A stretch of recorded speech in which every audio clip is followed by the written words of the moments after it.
guys, it's Saffy Chantelle here, and in today's video I'm going to be talking about 13 reasons why conspiracy theories. I absolutely loved this show. I think it had a really good message behind it, and I know a lot of people have loved it too. These theories are very popular. I found them on the internet, so they're not my own. That's just a little disclaimer. Some of these I agree with, some of them I don't. Please feel free to comment down below which ones you agree with and which ones you don't, and if you have any other theories of your own, then please let me know as well, as I'd love to know. I also made a fan account on Instagram which is called Hannah's Reasoning. If you'd like to go follow that, then I would love to see you guys over on my account there. Before I get started, I'd like to say a massive thank you for 1k. This is super awesome. I never thought I would get there, but I did, and before my birthday as well, which is a really cool birthday present from you guys. As promised, there will be a Roast Yourself challenge coming out next Sunday. I'm not sure how amazing it will be, probably not, don't expect too much from me. If you're new to my channel, then please be sure to subscribe, the button is just down below and it's free, and give this video a thumbs up if you enjoy it. Also, ignore this really gross spot on my chin. It's horrible, it's painful, it won't go away. So theory number 1 is that Tony is a guardian angel and he has been sent down from heaven by Hannah to deliver the tapes to people, as this was her dying wish. Tony is going around making sure that each person gets the tapes, listens to them, and is okay after it, doesn't go and try and hurt themselves. We see that whenever Clay is struggling, Tony just appears out of thin air like that and always wants to help him. Maybe you'll recall that scene where Clay was kind of on the edge of a cliff and he was like, why don't I just end it? What's the point anymore? And Tony talks him out of it and he's like, no. He just seems like a really supportive, nice person. There's only one kind of thing that could dispute this theory, I think, and that is the point that we saw Tony and his brothers beating up someone on the docks. We saw Clay watching them. That doesn't really seem very guardian angel-like. The second theory is that Clay is actually mentally unwell. I kind of agree with this theory. There was quite a few times where he hallucinated Hannah, and it led to the point where he couldn't even hear if someone else was talking to him, which would signify that there's something wrong.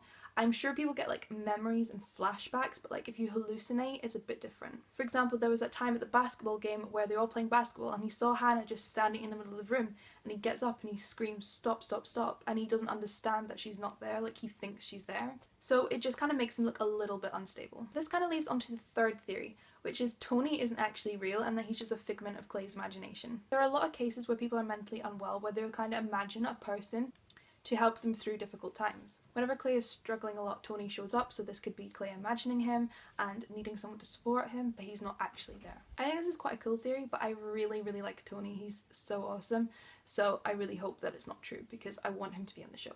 The fourth theory is that Tyler is killing off the people in the tapes. Now, I've always thought Tyler was hella creepy. He didn't feel guilty for what he was doing. He was so creepy. He made Hannah's life a misery. He was always following her around, taking pictures of her, which is so weird. And he definitely had an obsession with him. It's very apparent throughout the show that he did.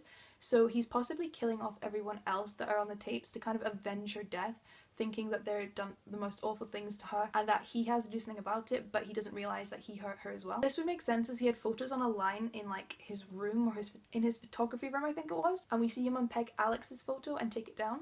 If you've watched the show, then you will know that Alex was actually admitted to the ER with a gunshot wound to his head. A lot of people thought he might have done it himself, but it would make sense if Tyler had done it because we'd seen Tyler had a lot of ammunition and guns, and his dad's a police officer, so he has access to guns as well, which Tyler could have stolen. Not to mention we did see Tyler buying a gun as well. Definitely did not like Tyler. He was very odd, and he made Hannah feel unsafe in her own home. The fifth theory is that it was Justin in the ambulance and not Alex. The reason people think this is because the guy that was lying in the ambulance had brown hair and Alex has bleach blonde white hair. If it had been Alex, you would have seen his bright hair, and it definitely wasn't him. We know that Justin's been very upset over his breakup with Jessica. He's got a horrible life at home, and we also saw him pack a gun into his bag as he was leaving, so it's very possible that he shot himself. And the ambulance scene could have been a flashback. It didn't mean it had to happen at that exact moment, because I know later on after the ambulance scene we saw Justin alive and well and we didn't see Alex as much. The sixth theory is that Hannah isn't actually dead and that she just overdosed and she ended up in the hospital. The same method as it is said she's done in the book,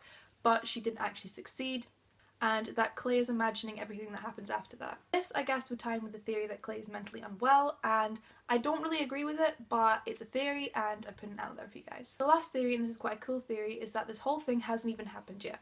In the interview tapes it said November 2017, and well, it's clearly not November 2017, it's not even near there yet. But I think this whole idea of having November 2017 is that it's got a deeper message behind it. I think the message is trying to say look at your behaviour and look how it might affect someone else, and maybe just the little things you're doing are hurting someone else. You never know who could be feeling this way. So that was all the theories I have to share with you guys. I really hope you enjoyed this video and that you learned something new. Like I said before, please comment down below any of your theories or respond to the ones that I've just talked about. I think it really is a good show. I think if you haven't watched it, you should. There is kind of a trigger warning though, so if you're easily triggered by things, maybe think twice about watching it. Or maybe watch it with someone else. Thank you so much for watching, guys, and I'll see you all next time with a roast yourself challenge. Bye!